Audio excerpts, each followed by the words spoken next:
Ku cinta Kau selamanya. Berkemuliaan Tuhan.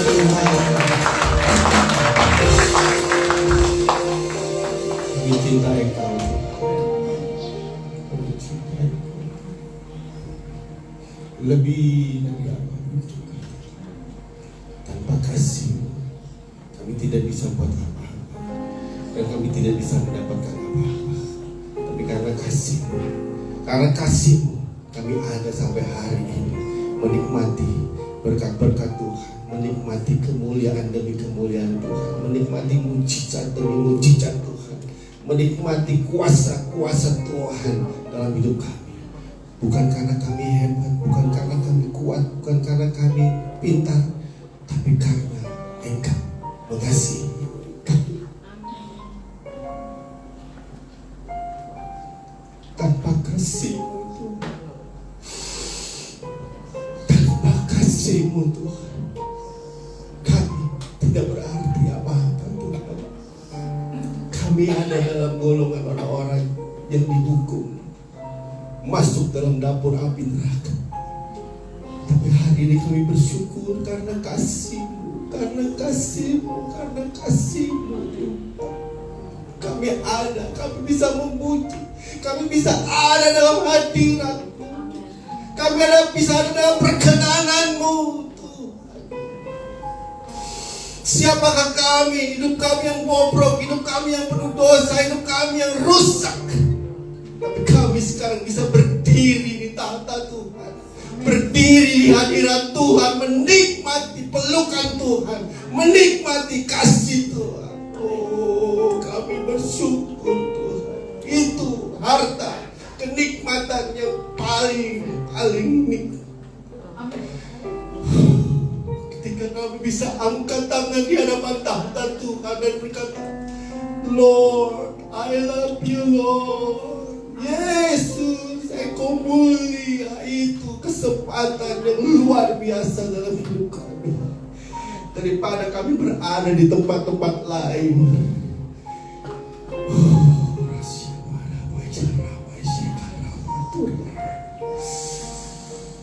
Terpujilah Engkau. Bless you, bless you. Diberkatilah Engkau. Terpujilah Engkau, terpujilah. Berfirmanlah Tuhan sebab kami mendengar. Berfirmanlah Tuhan. Bapa kami yang ada di surga, dikuduskanlah nama-Mu. Datanglah kerajaan-Mu, jadilah kehendak-Mu di tempat ini seperti di surga. Berikanlah kami pada hari ini makanan kami yang secukupnya, dan ampunilah kami akan kesalahan kami,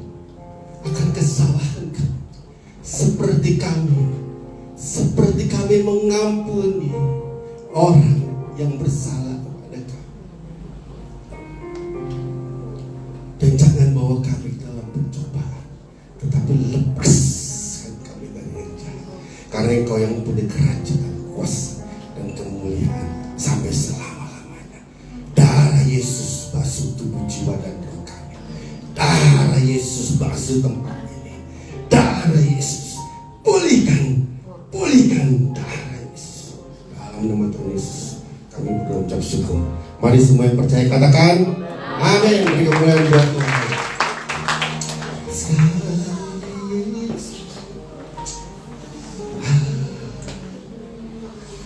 Karena cintanya Tuhan, karena Tuhan sayang, kita bisa ada di sini. Kita bisa angkat tangan bilang, Bapa, Engkau Bapa, Yesus. Siapakah kita? Dosa kita dulu terlampau banyak. Nggak ada di sini nggak punya dosa. Saya juga punya. Tapi karena kasih Tuhan, Dia angkat kita sehingga kita bisa layak masuk hadirat Tuhan. Kalau hari ini saudara masih bisa angkat tangan, mulut saudara masih bisa berkata, Yesus, Engkau baik, itu berarti saudara dilayakkan untuk masuk dalam hadirat Tuhan. Dan saudara tahu, tanpa kasih Tuhan nggak mungkin kita bisa dilayakkan masuk hadirat Tuhan. setiap ibadah. Kalau saudara memuji pujilah dengan sukacita, dengan semangat. Karena saudara yang tadinya berdosa, yang tadinya dibuang, dilayakkan Tuhan untuk bisa memuji Tuhan.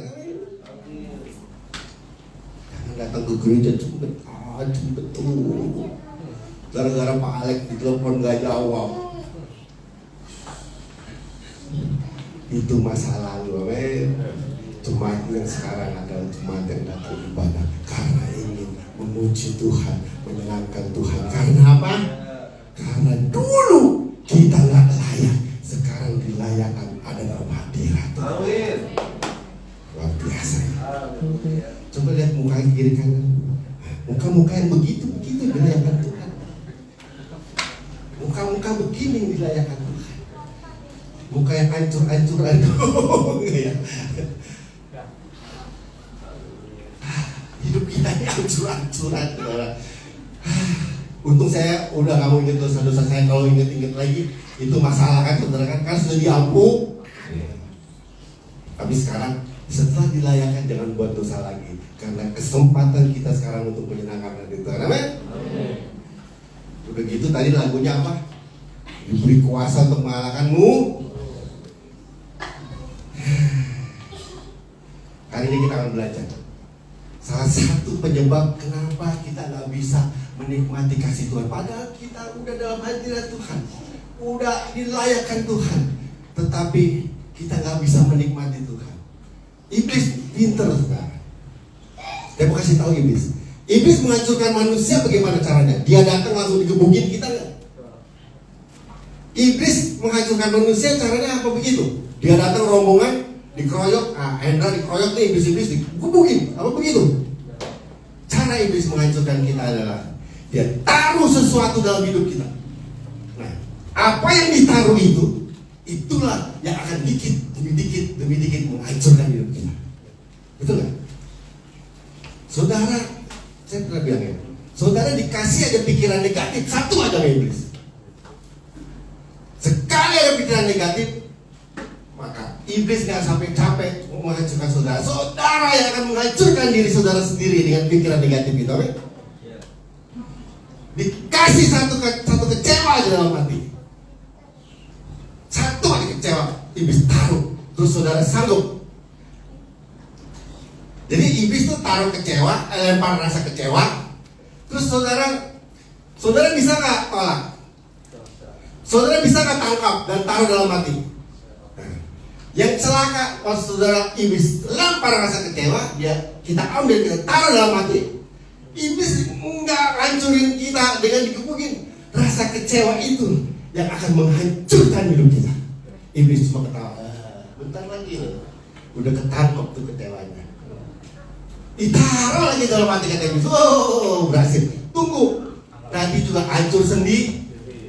Jadi menghancurkan hidup manusia, iblis atau kita?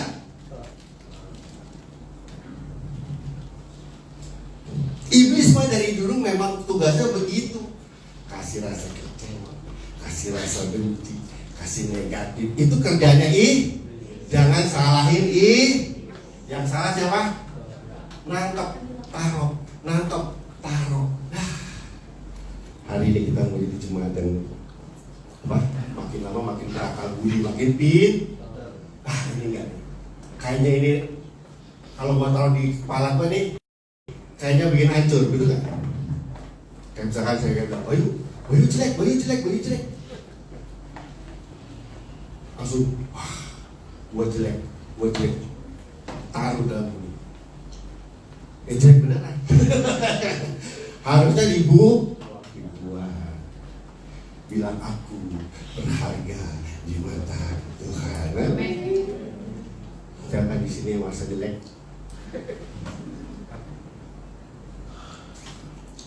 Jelek begini berharga di mata tuh, bilang kiri kanan berharga di mata. Buka slide-nya. Udah belum slide-nya? Hari ini kita mau belajar satu. Coba klik lagi. Nah, makanya setiap hari klik lagi gambarnya. Klik, klik, klik, klik, set, set, set. Nah, orang yang berkenan, wah ini nyasar ini. Selalu buat senang hatinya tuh. Nah, ini yang saya pilih. Setiap hari kita harus memilih, betul kan? Memilih apa? Buat senang hati Tuhan, berarti menghasilkan, atau hasilkan. Ini tiap hari loh kita hadapi, betul kan? Waktu saya tadi lagi, baju jelek tuh, jangan dulu, nah, baju jelek tuh, nah, tinggal Bayu mau gimana? Kan Bayu pilih, mau benci Pak Gun, ya, mau benci saya atau enggak waktu saya katain dia jelek, betul nggak? Kalau dia responnya, kalau dia benci saya, berarti dia responnya menyenangkan hati siapa tuh? Nah, akhirnya buahnya, udah tahu kan buah kedagingan ya, mau baca lagi, kalau saya, nah itu tiap hari juga. Sebenarnya yang jadi problem kita tidak bisa menikmati hadirat Tuhan. Kita udah dilayakkan Tuhan, kita udah diangkat, dilayakkan masuk hadirat Tuhan, tidak bisa menikmati hadirat Tuhan itu karena ini nih. Karena kita salah memilih, salah merespon, betul? Cek dalam hati saudara, yang banyak buah roh atau buah kedagingan. Sebenarnya itu aja. Jadi hidup itu sebetulnya kesempatan kita untuk memperbanyak buah roh. Bilang buah roh. Lewat apa? Lewat setiap peristiwa yang Tuhan izinkan dalam hidup kita. Amen. Jadi peristiwa yang terjadi, entah suami istri tiba-tiba rukun, tiba-tiba suaminya galak atau istrinya cerewet, itu Tuhan izinkan supaya respon si suami atau istri apa? Buah roh atau buah kedaging? Nah kadang-kadang kita nggak ngerti. Kan saya bilang, ada orang bilang ini, Matius 7 berseru-seru. Tuhan bilang apa? Nyah, aku tidak mengenal. Karena buah yang ada dalam orang itu bukan buah roh, tapi buah kedaging. Nah, kita belajar satu hari ini supaya kita tuh makin hari makin pinter, makin berakal bu. Misalkan ini, tiba-tiba ada orang nyakitin kita, akal budi main. Mau hasilin buah roh atau buah dah, begitu aja. Hidup pemainnya begitu aja sebenarnya, nggak yang muluk-muluk. Semakin kan saya bilang, kalau semakin saudara banyak buah roh, semakin saudara banyak buah roh, maka dengan mudah Tuhan akan mengangkat derajat hidup saudara. Tuhan akan mempercayakan berkatnya dalam hidup saudara. Jadi kalau saudara mau dipercayakan berkat, gampang, kumpulin buah roh dalam hidup saudara. Amin. Setiap ada peristiwa, respon untuk menghasilkan buah roh, menyenangkan hati itu simpel. Amin. Nah, sekarang kita belajar satu. Ya, klik boleh. Membawa damai. Bukan ayat yang Matius. Matius 5:9. Jadi ngerti ya. Jadi setiap peristiwa dalam hidup kita, pahit, manis, getir, itu sebenarnya Tuhan sedang menunggu respon kita. Kalau respon kita benar, akan menghasilkan buah roh. Kalau respon kita salah, akan menghasilkan buah kedaging. Kenapa saudara hari ini gak diberkati? Kenapa hari ini saudara tidak menikmati hadirat Tuhan? Kenapa saudara tidak menikmati kemuliaan demi kemuliaan? Jangan salahkan Tuhan, karena hatimu penuh dengan buah kedagingan, bukan dengan buah yang tahu hati saudara sendiri. Cek hari ini. Siapa di sini mau diberkati Tuhan? Siapa di sini mau menerima kemuliaan Tuhan? Apa yang dalam hati saudara? Buah roh atau buah kedagingan? Itu. Amin. Bertahun-tahun saudara di gereja, kalau saudara buah kedagingan, ketika ditata Tuhan nggak kenal saudara. Ada di dalam gereja bertahun-tahun tapi di hatinya buah kedagingan ada? Nah. Terus mau surga? Nah. Sekarang saya belajar begitu. Ada yang menghina saya. Oh, nggak sekolah kita ini mau khotbah. Toh saya khotbah nggak diminta. Nggak minta khotbah. Orang nyuruh, betul kan? Ini udah tenang aja. Karena saya menjaga hati saya untuk diisi dengan dua roh, bukan buah kedagingan. Nah, membawa damai juga sama. Menjadi, tadi judulnya apa? Menjadi pembawa damai, bukan pembawa masalah. Ini juga kita nih hidup membawa damai atau membawa masalah. Coba ada ayatnya tadi. Berbahagialah,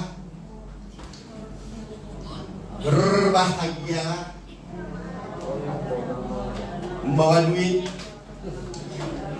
Salah nih ayat ini, duit nih. Membawa, oh bukan duit ya. Katanya kalau bawa duit hidupnya bahagia. Ternyata yang bahagia itu membawa bukan.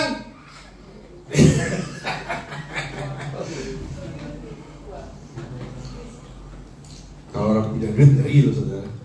Mendingan telepon. Tahu aja kita bisa berdebat bonus dapat duit. Telepon berdiri. Ya kan? Ngapain berdiri? Ngapain Bayu?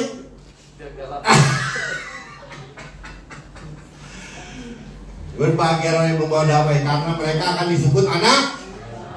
Jadi orang hidup itu ada dua, yang bawa damai, yang sama yang membawa masalah. Saudara yang mana? Oh benar. Jadi suami bawa damai yang membawa masalah.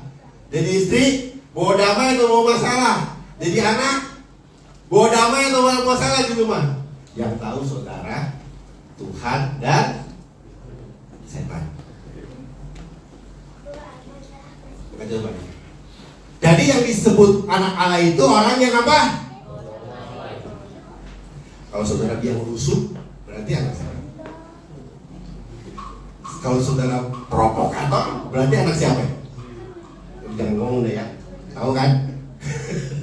Jadi yang membawa damai itu disebut anak Allah. Kalau yang membawa masalah, membawa biang rusuh, namanya anak. Saudara jadi istri, saudara jadi suami, saudara jadi anak, di rumah jadi apa? Pembawa damai atau pembawa masalah?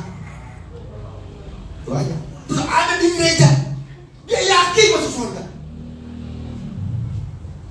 Di rumah bawa masalah, jadi istri membawa masalah, jadi suami membawa masalah, ada di gereja, dia yakin masuk surga. Kira-kira masuk gak?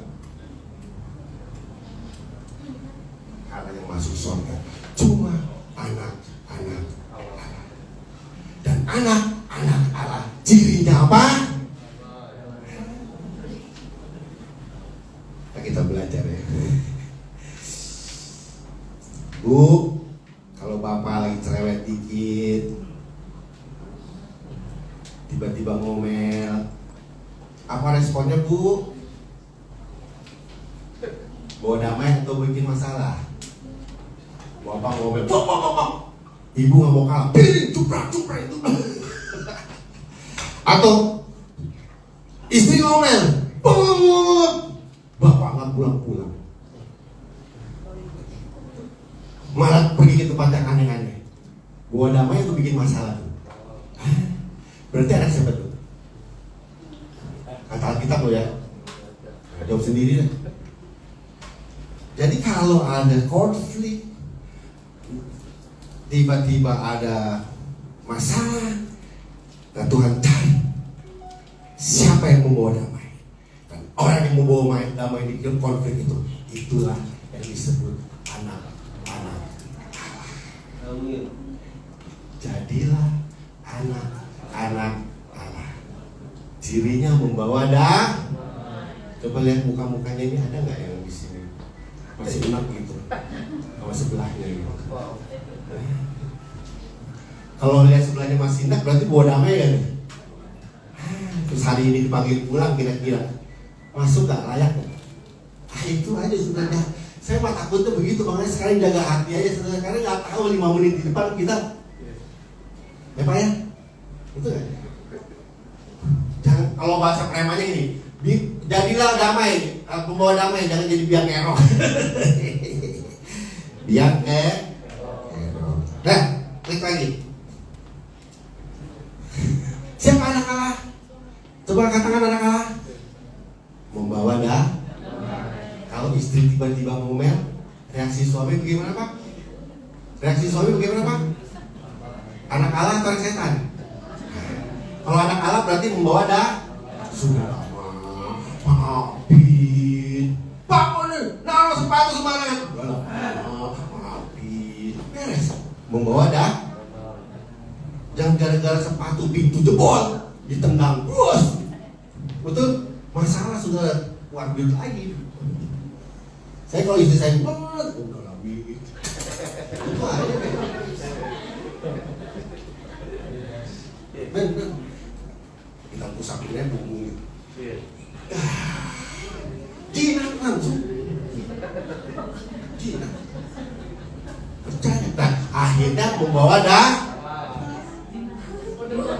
waktu membawa damai, maka kita disebut anak A. Saya begitu orangnya enggak. Pak Gun yang salah. Ya udah saya salah itu. Minta maaf kalau salah. Udah beres. Apa yang kita ngotot itu kan? Karena kita mau disebut anak A, bukan anak C. Awas dulu ya. Berani udah. Di sini nggak ada orangnya. Di sini semua orangnya baik-baik kamu. Coba lihat muka saya, masih ada enak nggak mas saya? Ampuni lu saudara. Tahu saudara nggak masuk gara-gara saya. Bukan gara-gara saya, gara-gara saudara kan sinak sama saya kan. Pokoknya kalau saudara masih ada enak sama orang, coba diselesai-selesai, betul? Berarti masih ada supaya entah kalau 5 menit lagi dipanggil pulang, sabar, betul nggak? Karena anak alam, betul nggak? Jadi kalau masih ada orang, masih ingat orang muka orang enak, berarti masih anak setan atau anak Allah tuh? Jawab sendiri deh ya. Kita masih enak sama orang nih, berarti anak setan atau anak Allah? Ya, strateg. Punya gitu loh. Nah, saudara pikir sendiri lah. Karena yang membawa damai itu adalah disebut anak A, bukan yang membawa bukan yang membawa sakit hati, membawa Nah, bagaimana teorinya? Sakit hati dibawa-bawa, kecewa dibawa-bawa, terus kita mau masuk surga? Nggak ada saudara. Alkitab jelas yang membawa ya. Ini saya nggak. Ini terserah saudara, kalau saudara masih membawa itu sakit hati, terserah. Ya. Tapi Alkitab katakan yang membawa damai itu disebut anak Allah. Klik lagi. Ngerti sampai di sini? Ngerti? Membawa damai itu apa? Seringkali kita menuduh apa? Padahal waktu kita bilang Pak tolong dong Pak saya nggak punya uang Pak Alex sudah begini, sorry Bun, nggak punya duit. Apa reaksinya saya saat? Apa reaksi rata-rata orang kayak saya ngalamin kayak saya tadi? Minta tolong, tapi yang minta tolong nggak mau nolong. Apa reaksinya biasanya? Biasanya Pak, Bu, biasanya apa Bu? Biasanya apa? Jujur. Pendeta nggak punya kasih, ya kan? Betul nggak? Padahal yang salah pendetanya atau kitanya? Karena kita, yang kita nggak bisa memaafkan, Pak pendeta itu nggak bisa nolong kita, betul? Jadi ntar kalau tiba-tiba di surga di akhirat dua-dua mana masuk surga? Pendetanya apa yang tadi? Yang orang dipinjemin nanti masuk surga, yang tadi pinjemin marah, nggak dipinjemin marah masuk mana? Tapi kebanyakan orang begitu ya. Orang dipinjam duit tapi nggak dikasih, dia marah. Padahal itu yang menyebabkan orang tidak bisa dalam kekalahan karena tidak memaafkan. Oh, apa? Mungkin Pak Alex lagi nggak ada. Gitu aja, beres kan? Oh, mungkin Pak Bayu lagi nggak ada, beres kan? Jangan langsung Bayu, itu makin panjang tuh. Udah gitu ya, dia cerita ke orang. Tahu nggak Pak Alex itu begini. Waduh, itu dosanya double loh, saudara. Double. Ngerti maksud saya? Jangan begitulah ya. Sekarang kita mau jadi orang-orang yang membawa buka Petrus 1 Petrus 3 ayat berapa tuh? Kita baca.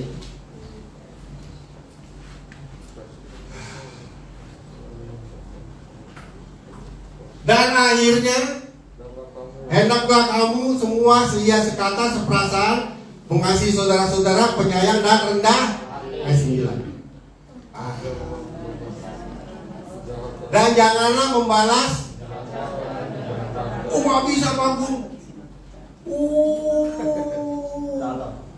Dalam ini sakitnya.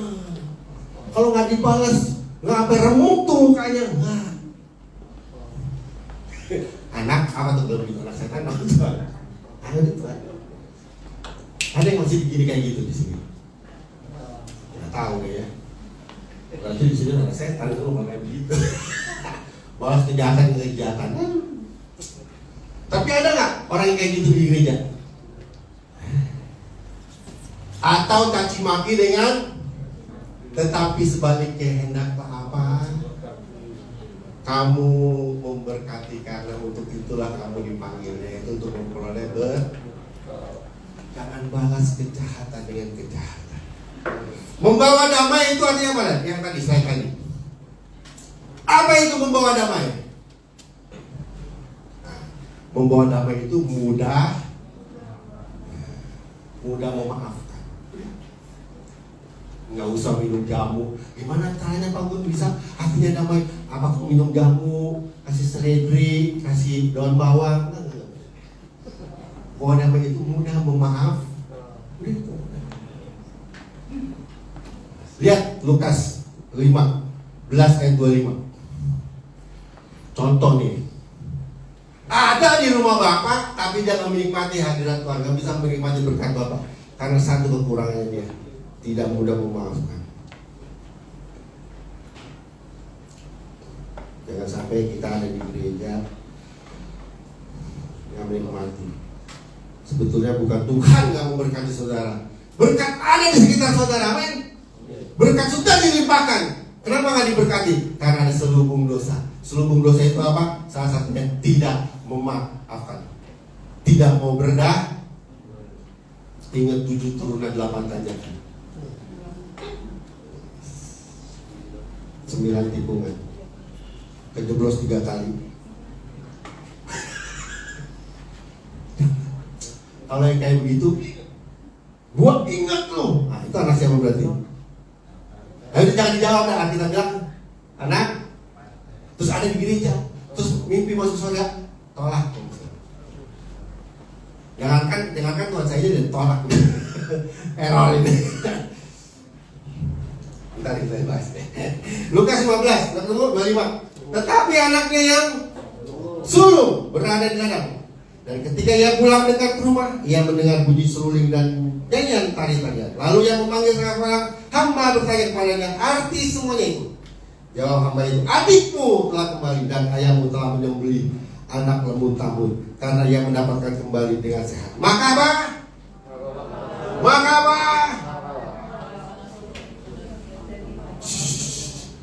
Wajarnya anak sulung marah. Wajarnya anak sulung marah. Wajar. Jujur ngomongnya wajarnya. Anak bungsu ngabisin hartanya, terus pulang disembelin kambing, disembelin apa? Binatang.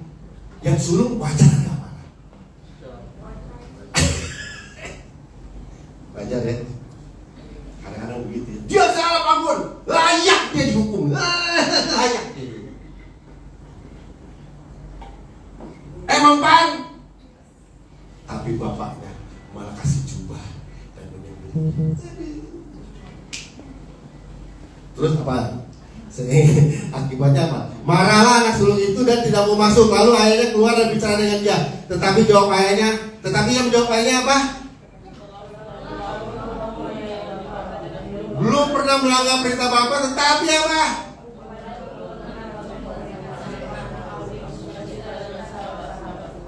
Tetapi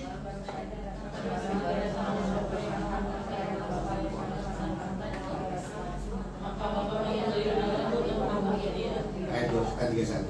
Kata ayahnya kepadanya, Anakku, kau selalu bersama-sama dengan aku, dan segala punyaku adalah punyamu. Kita tidak patut bersukacita. Kita patut bersukacita karena telah diselamatkan. Yang ayat 31 kata ayahnya, anakku, engkau selalu bersama dengan aku dan segala kepunyaanku adalah kepunyaanmu. Tetapi anak sulung itu dia bilang apa? Bertahun-tahun tidak menikmati. Apa yang membuat anak sulung itu gak menikmati kekayaan bapaknya? Karena hatinya tidak mudah memaafkan. Amin. Tapi pantas ya kayak itu anak sulung itu marah, pantas ya.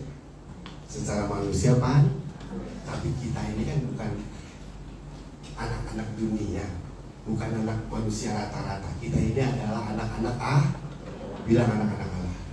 Cara pikirnya beda. Amin. Kenapa anak sulungnya? Jadi saudara di sini kalau saudara nggak menikmati berkat, nggak menikmati kemuliaan, padahal semua Tuhan ada. Tuhan bilang semua itu punyamu nak, nikmati nak, nikmati. Tapi kenapa kita nggak menikmati? Ada yang salah dengan diri kita, karena kita tidak suka berdamai, karena kita tidak mudah memaafkan. Sekali saudara nggak memaafkan, maka tertutup hadirat Tuhan, maka tertutup berkat-berkat Tuhan. Amin. Cek hati saudara. Saya siapa?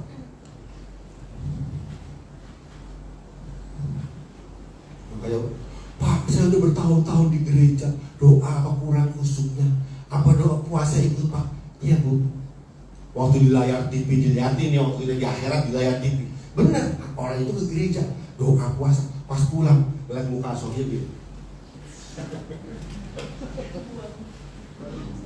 Pas di layar, iya ya, kenapa gue melengos ya? Itu dia nontonnya di akhirat tuh, di tahta tuh kan nontonnya. Berarti telah percuma sudah. Tapi ngeliat muka tetangga, ngeliat muka pendeta, ngeri. Makanya hari kita belajar, jadilah orang-orang yang berdah. Mungkin kita disakiti, mungkin kita dikhianati, mungkin kita dihina, mungkin kita difitnah, tetapi belajarlah untuk berdah, memaafkan. Ketika kita memaafkan, walaupun sakit, tapi kita mau memaafkan, maka percayalah, tingkap langit akan terbuka dan berkat Tuhan akan mengalir. Amin. Udah deh Pak, kayaknya pada ini semua ini Pak, kayaknya sakit hatinya pengen ditanam aja Pak, lebih seneng. Hari ini buang, amin. Nah nanti deh ya, kaki badan. Sekarang ciri orang yang tuh, klik lagi.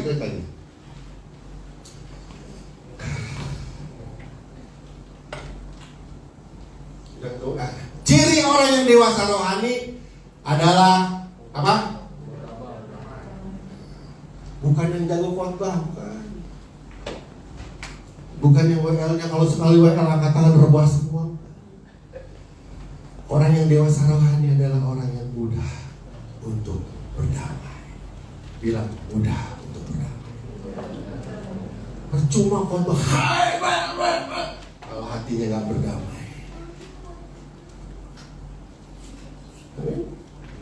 Saya selalu belajar.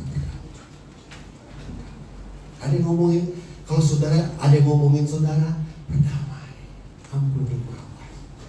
Kalau saudara diomongin orang di belakang, tahu nggak saudara? Ada yang di sini, ada yang ngomongin orang di belakang, ada nggak? Itu tandanya saudara terdepan. Kalau saudara di belakang nggak mungkin ngomongin di belakang. Tapi karena saudara di depan, karena saudara lebih terdepan, maka diomongin di belakang. Betul nggak? Maafin. Udah biasa. Orang kalau diomongin orang ngamuk udah biasa. Tapi orang diomongin orang memaafkan itu luar biasa. Dan Tuhan cari. Ketika Tuhan temukan orang itu, maka tingkap langit akan terbuka. Dia mencurahkan kasih. Berdamai dengan apa? Satu, berdamai dengan Tuhan. Tidak punya rasa Tuhan pilih kasih. Di sini ada yang merasa Tuhan pilih kasih. Coba, berarti saudara belum berdamai dengan Tuhan. Pak Gun enak, saya begini.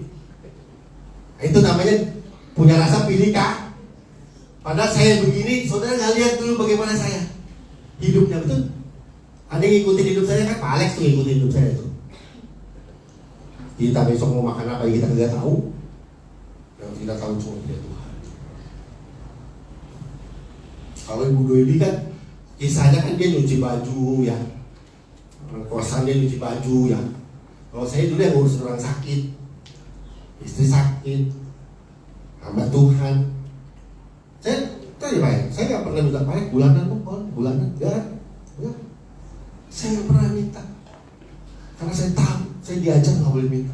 Itu nanti Tuhan akan buktikan. Saudara mau melihat mujizat nggak? Nah, waktu saudara nggak punya duit, jangan minta sama orang, minta sama Tuhan. Saudara akan nikmati mujizat. Kalau dapat dari orang mah nggak ada mujizat itu. Dan saya ngalamin mujizat demi mujizat. Bagaimana hidup hamba Tuhan, istri sakit-sakitan, punya anak satu. Saya bisa tahan lapar, anak saya nggak bisa tahan lapar. Saya cuma bisa berseru sama Tuhan, aku percaya. Nggak ngomong yang begini, Tuhan, mana Tuhan? Enggak. Saya ngomong Tuhan, aku percaya. Tuhan adalah tempat.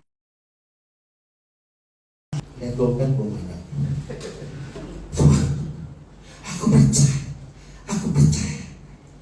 Lihat jam udah jam 2 belum ada. Sore malam orang bawa susu, bawa amplop. Itu yang namanya mujizat.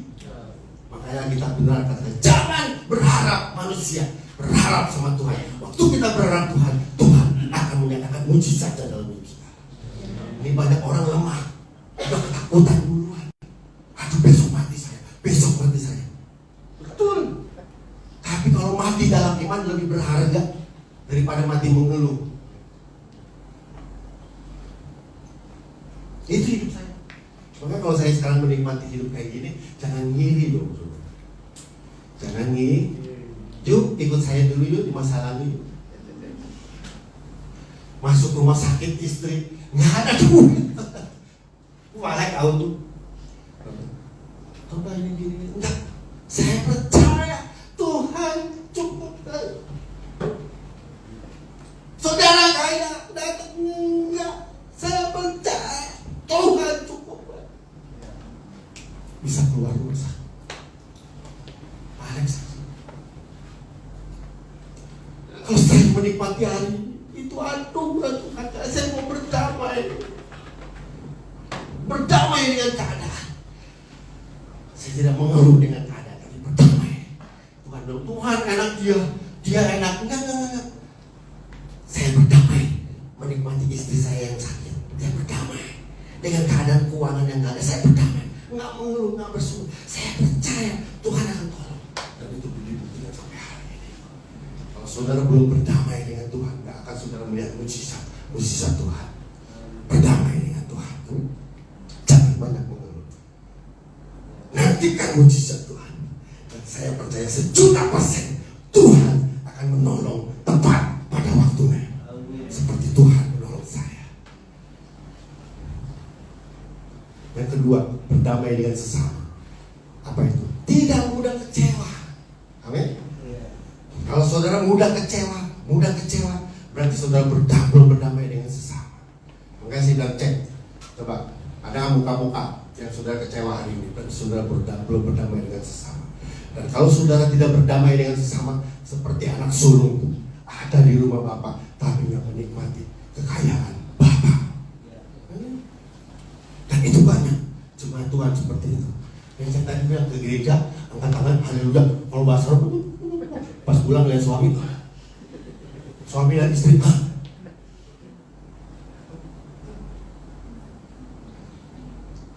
udah betul ke gerejanya, tapi yang salah hatinya belum berdamai. Bilang kiri kanan, berdamai. 3, berdamai dengan apa? Diri sendiri. Tadi tuh merasa nggak berharga. Ada di sini masih ada yang merasa nggak berharga. Anak buangan, nggak ada berharga. Saudara tuh kalau nggak berharga itu Tuhan nggak mati bos. Itu kan? Malaikat buat dosa dibuang.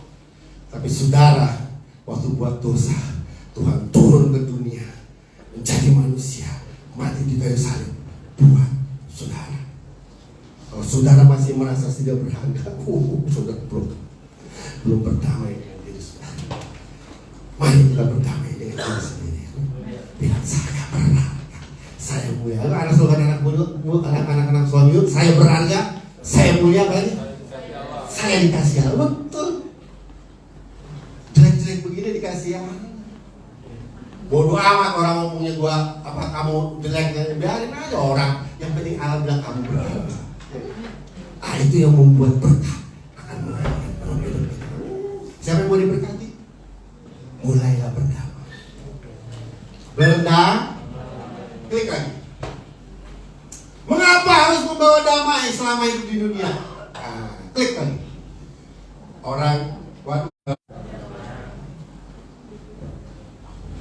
Ciri anak Tuhan adalah hidupnya selalu bisa berdamai. Udah kan? Yang klik lagi yang kedua. Kenapa? Yang kedua. Klik lagi. Ngerti di sini kan? Ya. Saudara kalau bawa damai berarti anak-anak kalau melihat suami masih asep, masih kesal, masih sebel, berarti anak-anak jawab sendiri. Klik lagi. Nah, kalau Yesus itu membawa kalau iblis itu membawa ibu-ibu, waduh, ini ada sepupu saya, ini kakak saya. Nah, yang membawa damai, Yesus itu membawa yang membawa ibu-ibu nih biasanya ibu-ibu ya. Bu, tahu nggak bu? Pak Alex tuh.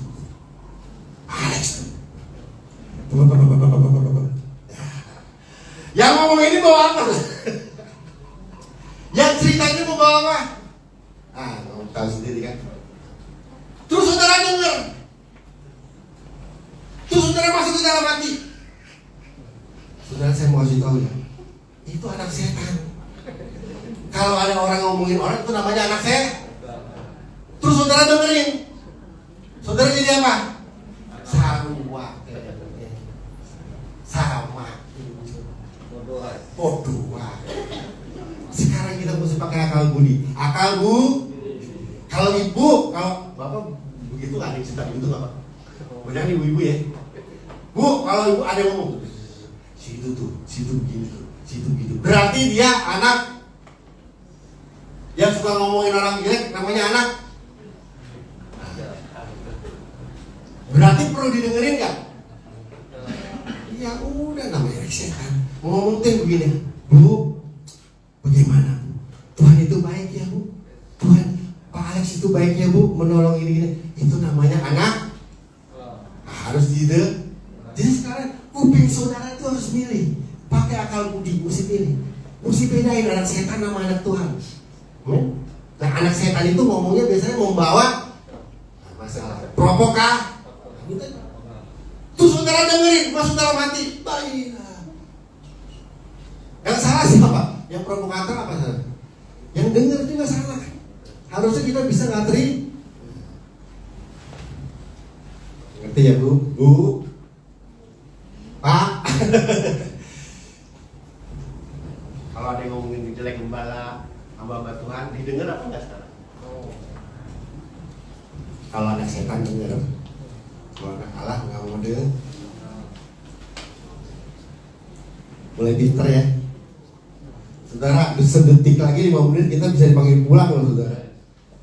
Jangan udah di gereja kita jadi anak setan, dengar orang terus mengamini, terus menyebarkan lagi. Klik lagi. Nah ada itu. Persamaannya Tuhan Yesus dengan kita, sama-sama pernah dihina kan? Sama-sama pernah disakiti kan? Pernah dicambuk, belum ya? Dipukuli, belum ya? Difitnah, udah belum? Dijual sama saudara orang-orang, dijual sama anak murid. Aduh, sadis betul Tuhan Yesus penderitaannya yang diajari, kayak Pak Alex diajarin kita. Pak Alex dijual sama murid buat disalib.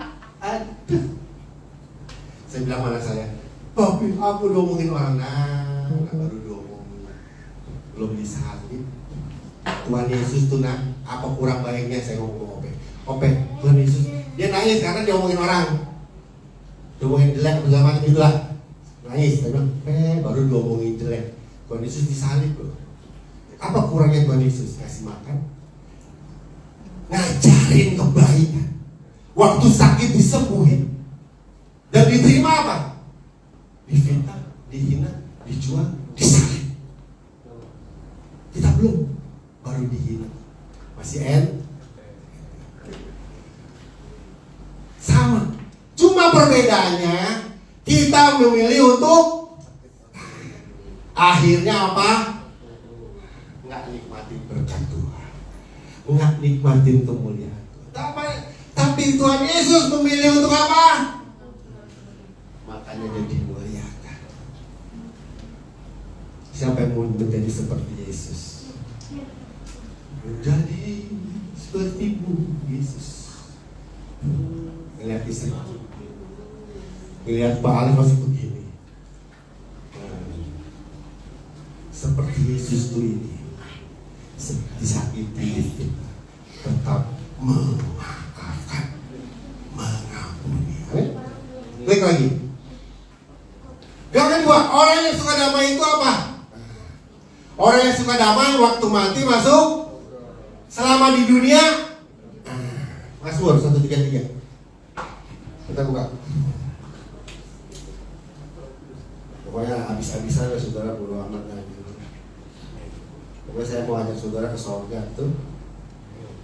Udah jangan pusing orang ngomongin saudara. Kalau saudara berdamai beres. Kayak tadi saya bilang kan, waktu istri saya tiba-tiba, saya cuma bilang dong, maafin aja, beres kan. Coba kalau saya langsung, kamu jadi perang dunia ke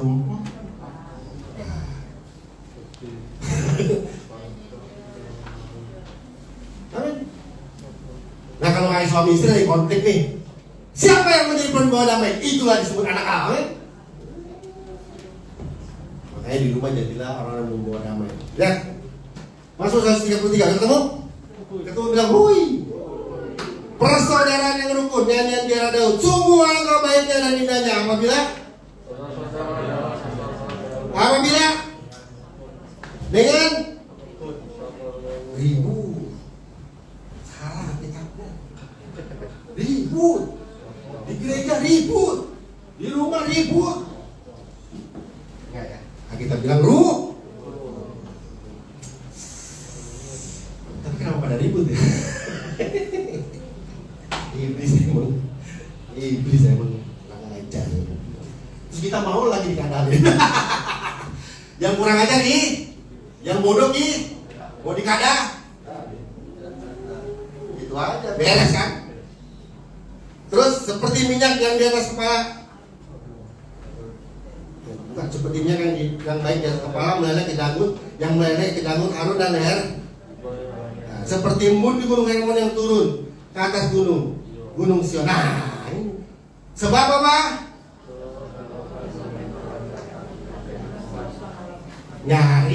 Nyari Apa diperintahin Tuhan? Kita nyari berkat atau diperintahin Tuhan berkatnya? Jadi makanya yang bilang orang lagi tidur diberkati Tuhan, betul ya? Ada orang nyari apa bongkok nyari, apa bongkok nyari. Tapi kalau orang yang berdamai, rukun, mudah memaafkan, Tuhan perintahkan berkat tuh kasih dia. Makanya saya bilang, kalau suami istri ribut, jadi kalau suami yang nyari ribut, istrinya jadi jurudak. Kalau istrinya nyari ribut, suami jadi jurudak. Waktu rukun, maka berkat diperintahkan. Itu aja simple. Hidup tuh simple. Tapi beredanya ribut. Emang kadang-kadang ibu kurang ajar ya. Kita dikadalin ya. Padahal tuh iblis curi berkat kita tuh, kan? Jatah berkat kita harusnya nyampe, nggak nyampe. Gara-gara cuma iblis lempar, baru dibilang istri, bilang sama Pak Ibu, baik, apa? Bilangnya apa baik kalau istri baik? Ayam bau. Gara-gara ngomong gitu doang. Nah, langsung udah gak cinta nih. Langsung udah gak pulang-pulang. Hebat urusannya. Coba kalau Bayu bilang gak apa-apa bau juga, tapi di parfum jadi wangi. Jadinya dah. Akhirnya berkat tuh. Udah gitu, itu masih simpel sudah. Kenapa dulu waktu saya susah, waktu saya berhadapan dengan gak punya uang buat besok, saya berdamai dengan Tuhan, saya gak mau mengeluh, saya gak mau bersungut, tapi saya bilang Tuhan pasti akan mencukupi. Karena saya berdamai. Dan waktu kita berdamai, maka berkat itu akan mengalir. Tapi banyak anak Tuhan sekarang baru gak punya duit dikit, udah panjang.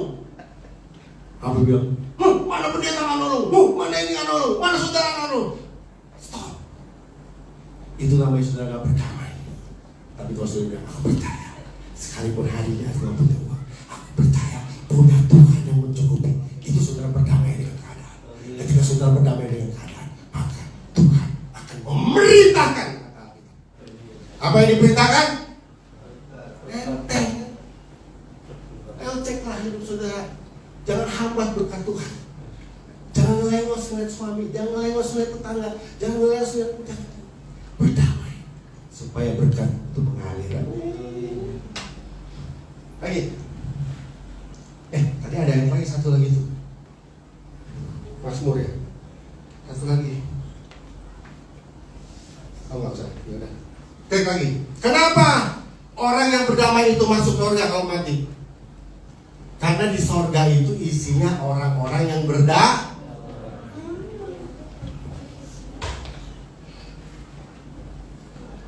Kalau di dunia isinya orang-orang apa? Orang apa di dunia? Rokok ah? Makanya saya bilang, kalau di dunia ini masih ada yang menyakiti saudara, itu karena masih di dunia. Karena di dunia memang sarangnya anak. Jangan harap di dunia ini ada yang baik sama saudara tuh, jangan mimpi juga gitu loh. Kebanyakan menyakiti. Lah Tuhan Yesus aja udah baik, mujizat aja disalib loh, dicoba loh, Tuhan loh, apalagi kita. Makanya saya bilang, gak apa-apa kalau dia nyakiti, itu memang di dunia. Entar kalau di sorga ketemu orang yang nyakitin kita, masih ada orang yang nyakitin kita, baru kita protes. Betul gak? Kalau di dunia protes ada orang jahat, percuma ya. Memang di dunia sarangnya. Kita harus punya hati berdamai aja gitu loh, gak usah ngeladenin, karena memang sarangnya. Tapi kalau di sorga ada orang yang rusuh, masuk sorga, protes kita sama Tuhan. Karena kita bilang di sorga penuh kedamaian. Makanya saya bilang wajar kalau di dunia ini kita difitnah, disakiti, dikecewakan. Itu masih di dunia. Ntar di sorga penuh dengan kedamaian. Jadi makanya orang-orang yang selama hidup ini nggak belajar berdamai, sulit. SUSU RIT, Makanya udahlah saudara berdamai aja, Pak, ya. Nggak masuk surga. Sulit masuk surga karena surga perlu kedamaian. Kesusupan provokator, gimana surga saudara? Tapi apa mungkin surga kesusupan? Udah dibuang dulu saudara.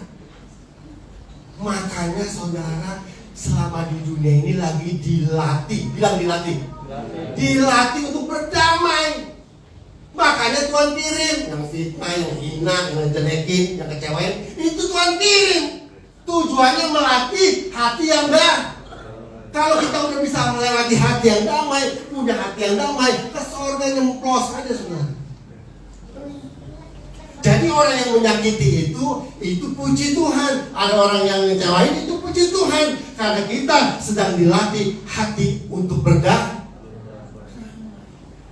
Semakin banyak orang mengecewakan, semakin kita berdamai, hati berdamai, itu kansnya, kesempatan yang masuk surga semakin besar. Tapi kalau dibalik, kapan kita belajar punya hati damai? Kapan kita bisa punya hati damai? Kapan? Kalau semuanya baik semua punya hati damai ya? Belum tentu. Damainya semua. Damainya kadarnya 0, kalau emas mah 15 karat. Tapi kalau ada orang yang menyakiti saudara, mengecewakan saudara, terus saudara memilih berdamai, hati saudara berdamai, damai yang di hati saudara itu emas 24 karat. Amin. Kenapa Tuhan izinin orang menyakiti? Supaya kita belajar damai. Kenapa Tuhan izinin? Kenapa punya hati damai? Ketika punya hati damai, kita bisa masuk surga. Karena surga adalah tempat kedamaian. Ngerti maksud saya? Gimana Bu belajar damai Pak? Gimana belajar damai? Di dunia.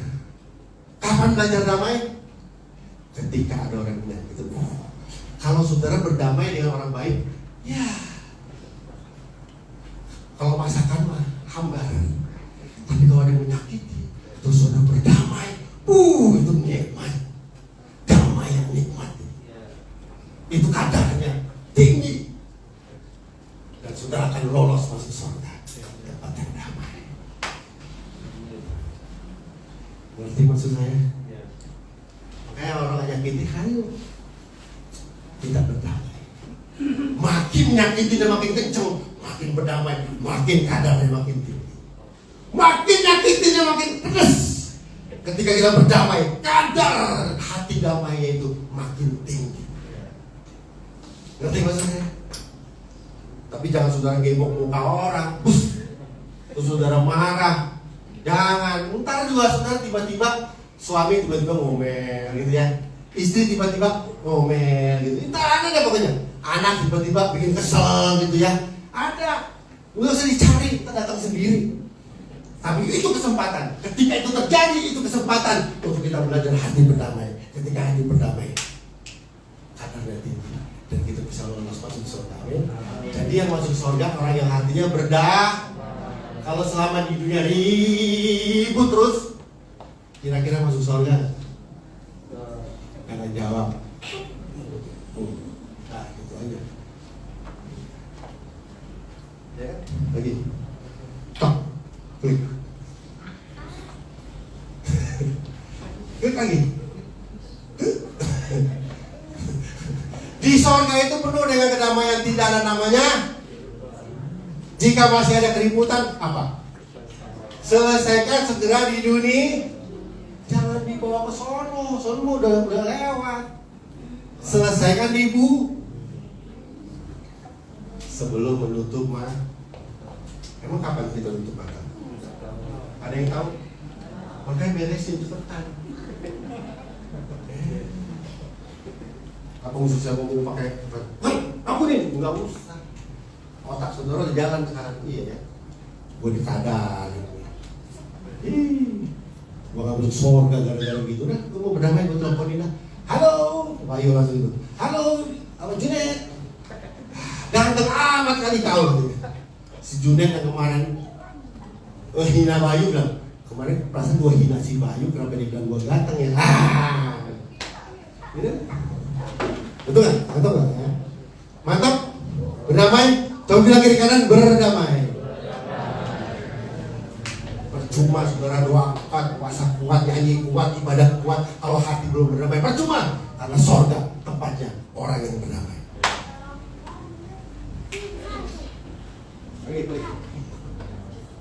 Oh saudara dibilang kate, dibilang pendek, dibilang hitam, peduli amat. Saya maafin dia, mau berdamai.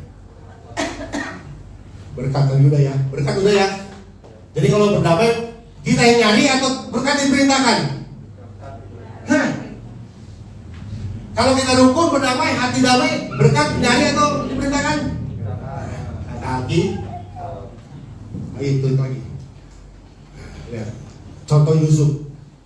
Joker dikhianati, tidak mengampuni, nggak berdamai ini. Hidupnya jadi Yusuf dikhianati, dikecewain, difitnah, tapi mau mengampuni, hidupnya jadi Saya tutup ya. Kenapa Yusuf diberkati? Karena dia mau berdamai. Sekalipun dia coba lihat Kejadian 50 ayat 15 ayat terakhir. Salah satu kenapa Yusuf diberkati Tuhan, dia nggak mimpi jadi kepala Mesir, penguasa Mesir, nggak mimpi. Orang jadi budak kayak dulu tuh waktu saya nikah sama istri saya yang dulu itu sakit-sakit itu, saya nggak mimpi hidup kayak sekarang. Saya nggak punya mimpi punya rumah, punya mobil, nggak mimpi. Saya cuma ya sudah Tuhan, saya jalani. Nggak tahu saudara nikah sama orang sakit kira-kira emang punya mimpi? Jalanin aja udah bersyukur apa? Nggak ada mimpi punya rumah gedung apa? Saya cuma menjalani bagaimana istri saya bisa sembuh, atau kan kalau dipanggil pulang ke rahmatullah. Ya itu aja saya rawat. Amin. Tapi waktu merawat istri saya jalani dengan bersyukur.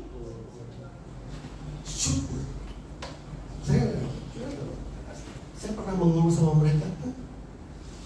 Waktu istri di rumah sakit nggak ada yang jagain istri saya, nggak ada yang jaga. Saya nggak ngeluh, nggak apa-apa. Kamu pada sibuk, nggak apa-apa, nggak usah. Saudara macam apa itu? Nah, biasanya kalau saudara sakit nggak ada yang jengokin, terus saudara ngomel biasanya. Oh nggak ada di sini, mau baik-baik semua. Saya bilang nggak apa-apa. Kamu sibuk nggak usah jaga, nggak apa-apa. Istri saya tinggal di rumah sakit sendiri, tapi saya percaya Tuhan, malaikat akan menjaga. Itu aja yang saya jalani. Sampai akhirnya dipanggil pulang. Kalau Tuhan berikan hidup saya sekarang seperti ini, itu anugerah, mukjizat dari Tuhan. Yusuf, lihat Kejadian 50. Makanya sudah jangan gampang bersungut, jangan gampang mengeluh. Aduh, mengeluh mah saudara, menghambat berkat saudara. Lukas 50 ya, ayat 15 sampai 21. Yusuf menghibur hati saudara. Yusuf dijual sama siapa? Dijadiin budak sama siapa? Kejam gak tuh saudaranya? Harusnya kalau Yusuf kaya tuh harusnya saudaranya diapain? Jujur ini, saudara dihina sama saudaranya saudara. Terus saudara tiba-tiba kaya nih, jadi penguasa. Apa yang saudara buat? Biasanya. Tapi Yusuf begitu. Ketika saudara-saudara Yusuf melihat bahwa ayahnya telah berpaling berkata dalam mereka, boleh jadi Yusuf akan mendendam kepada kita. Saudara udah curiga, aduh masih Yusuf menghukum kita nih, betul nggak? Punya salah? Membalas kepenuhannya kepada kita segala kejahatan yang telah kita lakukan. Sebab itu mereka menyuruh menyampaikan pesan ini. Lihat ayat 21. Ayat 21, ayat 19 kita lompat. Yusuf ngomong begitu. Saudaranya udah tahu nih bakalan gua udah nyakitin Yusuf, bakalan gua dihukum, udah punya sah. Tapi Yusuf asik. Tetapi Yusuf berkata kepada mereka, jangan takut, sebab aku ini kamu dan Allah. Memang kamu telah mereka-rekakan yang jahat terhadap aku, tetapi apa? Allah telah mereka-rekakan kebaikan, dan dengan maksud melakukan seperti yang sekarang ini, yaitu memelihara suatu bangsa yang besar. Waktu saudaranya datang Yusuf bilang, kamu memang berbuat jahat sama saya, tapi kejahatan kamu itu Tuhan ubah menjadi kebaikan. Terus Yusuf ngapain? Memberi makan makan siapa? Saudaranya yang mana? Biasanya kita ngasih makan saudaranya yang mana? Yang bilang Bayu ganteng, lancar tuh. Traktir terus ya. Bayu jelek ditraktir kali yuk. Boro-boro. Tapi Yusuf traktir saudaranya yang jadiin dia budak, yang bikin dia masuk penjara.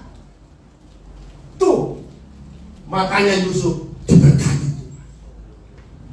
Kenapa saudara gak diberkati Tuhan? Tanya sendiri sama hati saudara. Siapa yang mau bilang sama Tuhan, saya mau belajar berdamai, saya mau jadi orang yang berdamai, saya mau ke surga, di surga orang-orang yang berdamai. Saya mau dilatih di dunia ini berdamai Tuhan, saya mau dilatih. Ketika saudara mau dilatih, maka Tuhan akan kirimin orang-orang yang akan menyakiti saudara, memfitnah saudara. Tunggu aja waktunya.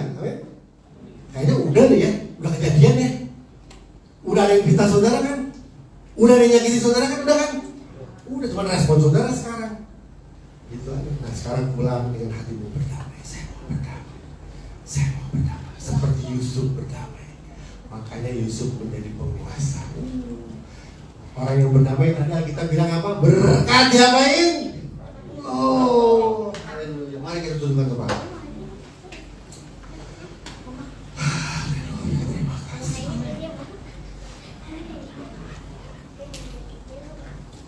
Saya tidak tahu dengan hidup saudara, tapi Tuhan tahu. Hari ini firman Tuhan jelas katakan, orang yang berdamai yang bisa masuk surga.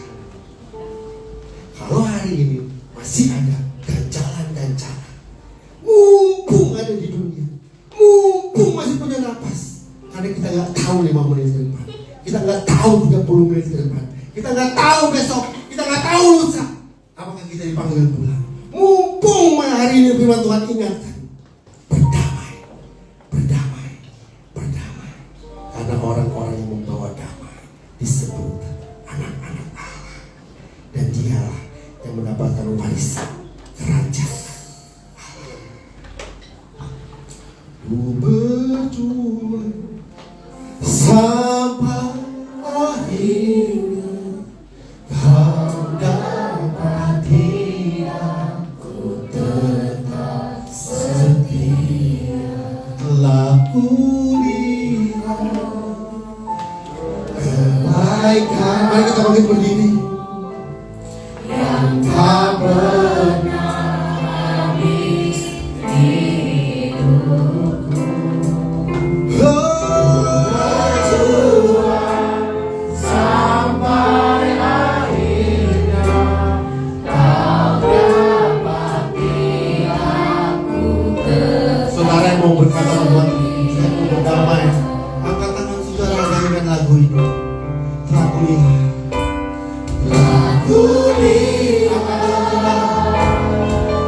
kebaikan, yang tak pernah habis di hidupku.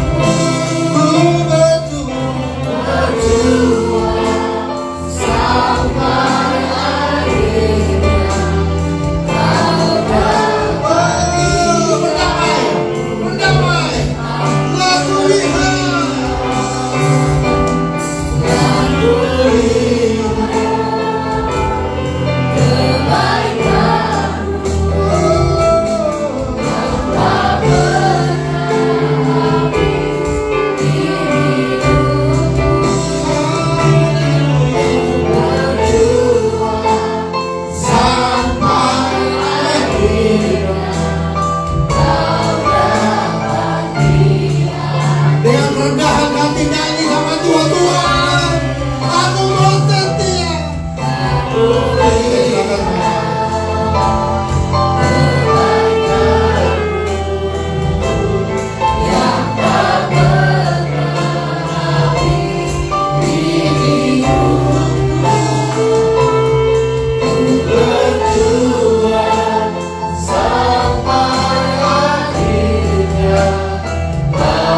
Kami percaya harapan ini bukan hanya keinginan kami, tetapi ini adalah keinginan Tuhan yang Tuhan taruh dalam hidup kami.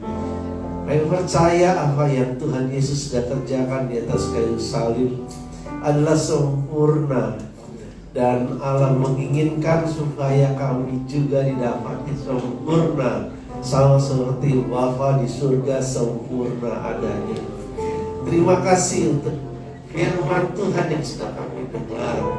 Ingatkan kami senantiasa bahwa damai sejahtera yang daripada Tuhan diberikan Tuhan kepada kami untuk kami hidupi, supaya kami boleh melihat dan merasakan surga di muka bumi ini sebelum kami masuk ke dalam surga yang sesungguhnya.